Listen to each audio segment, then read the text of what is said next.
Hello friends, आप सभी का स्वागत करते हैं हमारे चैनल हरदोई रश्मि ब्लॉग पर। तो आप सभी देख रहे हैं दर्द से मोहब्बत भाग 197। इससे पहले इस कहानी के 196 भाग अपलोड हो चुके हैं चैनल पर। अगर आप सबने नहीं पढ़ा है तो ज़रूर पढ़ लीजिएगा। तो चलिए फ्रेंड, स्टार्ट करते हैं अपनी आज की कहानी। अब तक आप सबने पढ़ा था, जज साहब ने फिर से शुभ की तरफ हैरानी से देखा तो शुभ भी बहुत ही मासूम नज़रों से जज साहब को ही देख रहा था। अब तो जज साहब भी एकदम से फंस गए थे। अगर ये बात झूठी भी होती तो भी उन्हें अभी प्रूव करने के लिए थोड़ा सा तो वक्त चाहिए ही होता, जो कि अभी उनके पास बिल्कुल भी नहीं था। उस कुर्सी से तो वो उठ भी नहीं सकते थे, क्योंकि शुभ ने बड़े ही अच्छे तरीके से उन्हें धमकी जो दे दी थी। शुभ भी मुस्कुराते हुए बोलता है कि तो शुरू किया जाए अब। इतना आप सब लोग देख चुके थे, तो चलिए फ्रेंड देखते हैं अब आगे इस कहानी में क्या होता है। मिस्टर मित्तल ने भी अब शुभ की तरफ घूरकर देखा और कहा कि तुम्हें केस का बेसिक सेंस भी नहीं आता है। तुम केस लड़ोगे, तुम्हें पहले फाइल सबमिट करनी होगी। ओके। शुभ भी इस वक्त काफ़ी ज़्यादा हैरानी से अभी केसर मित्तल की तरफ ही देखे जा रहा था। उसे तो पता ही नहीं था कि कौन सी फाइल सबमिट होगी। उसके पास तो कोई फाइल भी नहीं था। उसने फिर से कोयल की तरफ देखा तो कोयल ने भी टेबल की तरफ इशारा किया, क्योंकि कोयल ने पहले से ही शुभ के लिए शुभ की टेबल पर सारा मटेरियल पहले से ही रख दिया था। शुभ ने भी बड़े ही स्टाइल से फाइल उठाई और फिर जज साहब की तरफ बढ़ाते हुए कहा कि ये फाइल केसर मित्तल की है। ये सुनते ही सबने अपनी हथेली एकदम से माथे पर जोर से मार ली थी और फिर एकदम से चटाक की आवाज पूरे कोर्ट रूम में एकदम से गूंज गई थी। शुभ ने भी सबकी तरफ देखा और फिर इतने में ही केसर मित्तल ने काफी ज्यादा गुस्से में कहा कि मेरी फाइल नहीं है, अनिरुद्ध की फाइल है, समझे तुम। शुभ बोलता है कि अरे हाँ हाँ ठीक है ठीक है, अनिरुद्ध की फाइल, ये है अनिरुद्ध की फाइल। जज साहब तो अभी खुद भी एकदम से गुस्से में घूर घूर कर शुभ की तरफ देख रहे थे। शुभ ने भी अपने दांतों को दिखाते हुए कहा कि तो चलो कार्रवाई शुरू की जाए।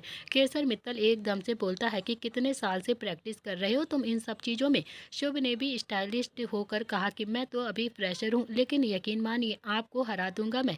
इस बार शुभ की आंखों में भी बहुत ही ज़्यादा कॉन्फिडेंट साफ साफ दिख रहा था, क्योंकि वो तो सीधा सीधा केस नहीं लड़ता था। उसे तो अगर केसर मित्तल के घर से भी किसी को भी किडनैप करना पड़ता ना, तो वो भी वहाँ पर आराम से जाकर अभी मित्तल के घर में किसी को भी किडनैप करके ले आता। उसका तो ये बाएं हाथ का खेल था। केसर मित्तल को भी अब शुभ की बातें बहुत ज़्यादा बुरी लग गई थी। वो भी गुस्से से बोलता है कि मुझे हराना इतना आसान नहीं है, क्योंकि 27 साल का तजुर्बा है हमारे पास। शुभ भी बोलता है कि लेकिन गलत केस हाथ में लोगे ना तो फिर तजुर्बा क्या ही कर लेगा आपका। मुझे नहीं पता आप किसके कहने पर ये केस लड़ रहे हो, मुझे इसके बारे में कुछ भी नहीं मालूम है, लेकिन हाँ इतना तो मुझे भी पता है कि रिधिमा के माँ बाप तो है नहीं, तो फिर कोई और ही है जो आपको पैसे दे रहा है ये केस लड़ने के लिए। धीरे धीरे आपकी पोल पट्टी भी आराम से खुलेगी, रुक जाइए बस। नील और रुद्र तो बहुत ही ज़्यादा हैरानी से शुभ की तरफ देख रहे थे। वो जितना हल्के में अभी शुभ को ले रहे थे, शुभ उतना हल्का बिल्कुल भी नहीं था। केसर मित्तल को भी ये तो बात समझ में आ ही गया था कि जवान खून है और फिर गर्म भी बहुत है, इससे तो सावधानी से ही लड़ना पड़ेगा, क्योंकि कहीं ना कहीं डर तो अब उसके दिल में भी आ गया था शुभ के लिए। लेकिन हारना तो केसर मित्तल ने भी नहीं सीखा था, वो भी नहीं चाहता था। केसर मित्तल ने भी जज साहब की तरफ देखकर कहा कि सर, सबसे पहले इस लड़के के डॉक्यूमेंट्स चेक करवाइए आप। मुझे लगता है कि ये लड़का झूठ बोल रहा है। इसका नाम कात्यायनी पुरोहित ही नहीं है, किसी लड़की का नाम होता है कात्यायनी। ये तो लड़का है ना, तो फिर लड़के का नाम तो हो ही नहीं सकता है कात्यायनी। शुभ ने भी अब मुस्कुराते हुए अपनी ताली को बजाते हुए कहा कि हाँ हाँ, क्या बात है, क्या बात है, सच में आपका नाम भी तो केस है ना। केसर भी तो लड़कियों का ही नाम होना चाहिए ना, तो फिर लड़कों का नाम तो होता नहीं है, तो फिर आपने कैसे रख लिया अपना केसर नाम। केसर की भी मुट्ठियां अब एकदम से कस गई थी और आंखों में एकदम से गुस्सा। शुभ ने फिर से जज साहब की तरफ देखकर कहा कि तो जज साहब, अब आप ही बताइए कि आपको ये डॉक्यूमेंट्स फेक लग रहे हैं या फिर सच्चे लग रहे हैं। अब आपके ही ऊपर है सब चीज, मरता क्या ना करता। जज साहब की दाढ़ी तो पहले से ही शुभ के हाथ में थी, उनकी जान तो पहले से ही शुभ के ही हाथ में थी। जैसा शुभ कहता जज साहब को तो बस वही सब कुछ करना पड़ रहा था। जज साहब ने भी धीरे से हाँ में अपनी गर्दन हिलाते हुए कहा कि आपके डॉक्यूमेंट्स बिल्कुल ठीक हैं, आगे की कार्रवाई शुरू की जाए। फिर उन्होंने भी अब केसर मित्तल की तरफ देखा और कहा कि मिस्टर मित्तल, आप कृपया करके केस पर कॉन्सेंट्रेट कीजिए, इधर उधर की बातों में नहीं। इनके डॉक्यूमेंट्स बिल्कुल ठीक हैं, अब केस की सुनवाई की जाए। केसर मित्तल ने भी अब अनिरुद्ध की तरफ घूरकर देखा और कहा कि अनिरुद्ध, कटेरे में आकर खड़े हो जाओ। ये सुनते ही शुभ भी अब मित्तल की तरफ देखता है और फिर एकदम से बोल पड़ता है कि ऑब्जेक्शन मी लॉर्ड, ये मेरे भाई जैसे क्लाइंट से ऐसी बातें नहीं कर सकते हैं, इनका कोई हक नहीं बनता है इस तरह से उन्हें बोलने का। केसर ने भी शुभ की आंखों में देखकर थोड़ा सा गुस्से से कहा कि वो एक क्रिमिनल है और उसने अपनी गर्लफ्रेंड को मारा है, समझे तुम। शुभ बोलता है कि करेक्शन कीजिए मिस्टर केसर मित्तल, अभी ये साबित नहीं हुआ है कि वो क्रिमिनल है। आप पहले से ही मेरे क्लाइंट को क्रिमिनल नहीं बोल सकते हैं, इसीलिए बहुत ही इज्जत के साथ उन्हें यहाँ पर बुलाइए। इज्जत तो आपको देनी ही होगी मेरे क्लाइंट को। अब आप मेरे क्लाइंट से कहेंगे कि अनिरुद्ध राय जी प्लीज कटघरे में आ जाइए। मिस्टर मित्तल ने भी अब गुस्से से दांत पीसते हुए कहा कि मैं उससे इज्जत से बात नहीं करूंगा, मैं उसे इज्जत दूं जिसने अपनी ही गर्लफ्रेंड को मार दिया है, बिल्कुल भी नहीं। शुभ ने भी अब अपने हाथ को बांध कर कहा कि हाँ, इज्जत तो आपको देनी ही पड़ेगी, चाहे आप खुशी से दो या फिर बिना खुशी के, नहीं तो ये केस आगे नहीं बढ़ेगा। ओके। इतना कहकर शुभ भी कुर्सी पर जाकर आराम से बैठ गया था।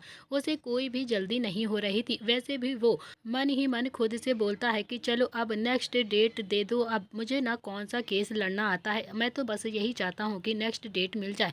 इस बार पक्का कुछ ना कुछ पढ़कर ज़रूर आ जाऊँगा, अब तक तो बातों से ही काम चला रहा हूँ मैं। प्लीज़ नेक्स्ट टाइम की डेट दे दो ना, प्लीज़ प्लीज़ दे दो। तेरे ठुल्लू को कुछ भी नहीं होगा, बल्कि तेरे ठुल्लू ने तो मेरे निहाल भाई का ही ढोल बजा रखा है, सच में बहुत ही ज़्यादा कमीना है वो। जज साहब ने भी केसर मित्तल की तरफ देखा और कहा कि मिस्टर मित्तल, आपको अनिरुद्ध राय से बदतमीजी से बात नहीं करनी चाहिए। आप किसी के बारे में भी ऐसे नहीं बोल सकते हैं, क्योंकि वो अभी तक क्रिमिनल साबित नहीं हुआ है, इसीलिए ये बिल्कुल गलत है जो आपने उन्हें कहा है। इसीलिए आप कृपया दायरे में रहकर ही केस लड़िए। केसर मित्तल की मुठ्ठियां तो अब एकदम से गुस्से से कस गई थी। उसने भी अनिरुद्ध की तरफ देखा और कहा कि आप कटघरे में आकर खड़े रहिए। अनिरुद्ध के चेहरे पर भी अब हल्की हल्की सी मुस्कुराहट आ गई थी और फिर कहीं ना कहीं अब प्रताप फैमिली के लिए उसकी आंखों में इज्जत भी बढ़ गई थी और कहीं ना कहीं अब चारों ही भाइयों के लिए उसके लिए अपनापन भी लग रहा था। अनिरुद्ध भी जाकर अब कटघरे में खड़ा हो गया था। केसर उसके पास आया और बोला कि अब बताइए आपने रिधिमा को क्यों मारा था। अनिरुद्ध बोलता है कि मैंने रिधिमा को नहीं मारा है, मैं तो उससे मिला भी तब हूँ जब मुझे अपनी वेडिंग प्लान करवानी थी। वो मेरी वेडिंग प्लान करने के लिए आई थी मेरे घर पर, तब पहली बार मैं उससे मिला था। इनफैक्ट मैंने तो उसे मना भी कर दिया था, लेकिन पता नहीं क्या उसने क्या 3-5 किया और फिर मेरे पापा को वेडिंग प्लान करने के लिए मना लिया। मैं तो उसे जानता भी नहीं हूँ।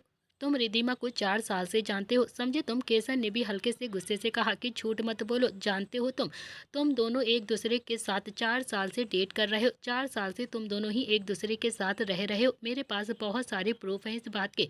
इतना कहकर केसर ने भी टेबल पर रखे हुए कुछ पेपर्स को उठाया और फिर जज साहब की तरफ बढ़ाते हुए कहा कि ये देखिए, इसमें रिधिमा की और अनिरुद्ध की कितनी सारी फोटोग्राफ्स हैं। जज साहब आप खुद ही देख लीजिए और इस बात का पता आपको खुद ही लग जाएगा। ये भी देखिए ना कि उन दोनों की सोशल मीडिया के पास कितने सारे प्रूफ मिले हुए हैं। दोनों ने ही इंटरनेट की जरिए एक दूसरे से कितनी ज़्यादा बातें की हैं। उसके बाद दोनों ही फिजिकल में भी रहने लगे थे, एक दूसरे के साथ रिलेशनशिप में रहे थे। और जब अनिरुद्ध की शादी एक 19 साल की लड़की से होने लगी तो फिर अनिरुद्ध ने रिधिमा के साथ ब्रेकअप कर लिया और रिधिमा ये बात बिल्कुल भी बर्दाश्त नहीं कर पाई और अनिरुद्ध को पाने के लिए उल्टे सीधे हथकंडे अपनाने लगी, अपने लिए ही एकदम से खतरा पैदा करने लगी। वो अनिरुद्ध को ब्लैकमेल कर रही थी और अनिरुद्ध ने परेशान होकर उसका मर्डर कर दिया। शुभ भी अब एकदम से गुस्से से खड़ा हो गया और फिर उसने एकदम से ताली बजाते हुए स्टाइल से कहा कि क्या बात है, फिर क्या फिल्मी लाइन बोली है आपने, मानना पड़ेगा आपको। मतलब आपको नहीं लगता है कि ये सब कुछ बहुत ही ज़्यादा पुराना हो गया है अब। अच्छा फिर भी चलिए मान लेते हैं। मुझे अब आप ही बताइए, ये दोनों ही 4 साल पहले कहाँ पर मिले थे। अब आपको पता है तो आपको ये भी पता होगा ना कि ये लोग कहाँ पर मिले थे, क्योंकि जहाँ तक मुझे पता है रिधिमा राजस्थान की नहीं है, वो तो बेसिकली तमिलनाडु से बिलोंग करती है। उसकी पढ़ाई भी तमिलनाडु में ही हुई है। उसे तो दिल्ली में आए हुए बस 1 साल भी ठीक से पूरा नहीं हुआ है अभी। वो तो राजस्थान में बस इसी प्रोजेक्ट के लिए स्पेशली आई थी, इससे पहले तो वो राजस्थान में भी नहीं आई। तो वो अनिरुद्ध से 4 साल पहले कहाँ पर मिली थी ये तो आपको पता ही होगा ना। और वैसे भी मिस्टर केसर मित्तल जी, अनिरुद्ध भी अपनी हायर स्टडी के लिए अमेरिका गया हुआ था, पिछले साल ही लौट कर आया है। उसे यहाँ पर आए हुए मुश्किल से अभी 1 साल ही तो हुआ है और आप कह रहे हो कि वो और रिधिमा दोनों ही 4 साल से एक दूसरे को डेट कर रहे थे, दोनों ही 4 साल से फिजिकल रिलेशन में रह रहे थे। मानना पड़ेगा आपको मिस्टर मित्तल जी, आपने फेक डॉक्यूमेंट्स तो बनवाए हैं, लेकिन उसमें भी आपने ना ये लूप होल छोड़ दिया है। तो वहीं अनिरुद्ध भी खुद से ही बोल रहा था, मैं हायर स्टडी के लिए बाहर कब गया? यानी कि डॉक्यूमेंट्स तो शुभ के पास भी झूठे ही थे। तो वहीं शुभ भी अब खुद की सोच में ही सोच रहा था, मैंने बोल तो दिया है कि हायर स्टडी के लिए ये बाहर गया था, लेकिन मेरे पास तो कोई प्रूफ ही नहीं है कि ये कब बाहर गया था और कब आया है। अब जज साहब ने अगर प्रूफ मांग लिया ना, तो फिर मेरा क्या होगा, क्या करूँगा मैं? इतने में ही केसर मित्तल बोलता है कि प्रूफ दिखाइए कि अनिरुद्ध हायर स्टडी के लिए बाहर गया था। अब तो शुभ की सिट्टी पुट्टी एकदम से गुल हो गई थी। तो वहीं बलवंत राय ने भी अपनी हथेली अपने माथे पर मार ली थी। नील और रुद्र ने भी बलवंत की तरफ देखा तो बलवंत राय ने धीरे से कहा कि शुभ ने झूठ बोला है, मुझे लगता है कि इसमें फेक डॉक्यूमेंट्स भी नहीं बनवाए हैं, अनिरुद्ध कहीं नहीं गया था। रुद्र और नील के चेहरे पर तो अब पसीना आ गया था, लेकिन कहीं ना कहीं दोनों को कॉन्फिडेंट था कि उनका भाई सब कुछ संभाल लेगा। इतने में ही शुभ ने भी अपने हाथ बांधकर केसर मित्तल की आंखों में देखकर कहा कि आपको लगता है कि मैं झूठ बोल रहा हूँ? आप जानते हैं कि आपको ऐसा क्यों लगता है? क्योंकि आपको लगता है कि बलवंत राय अपने इकलौते बेटे को हाई स्टडी के लिए बाहर बिल्कुल भी नहीं भेज सकते हैं। खैर छोड़िए वो सारी बातें। फिर उसने जज साहब की तरफ देखा और कहा कि जरा मुझे वो फाइल दिखाइए जिसमें प्रूफ किया है रिधिमा और अनिरुद्ध 4 साल से एक दूसरे को जानते हैं। जज ने भी अब फाइल शुभ की तरफ दे दी तो शुभ भी उस फाइल को देखने लगा। अगले ही पल वो खुद से बोलता है कि अब क्या करूं मैं, इस बार बचा ले भगवान, अगली बार पक्का पढ़कर आऊंगा मैं। शुभ मन ही मन एकदम से बड़बड़ा रहा था कि कुछ भी करके बस आगे की तारीख मिल जाए। इतने में ही मिस्टर मित्तल ने कहा कि जज साहब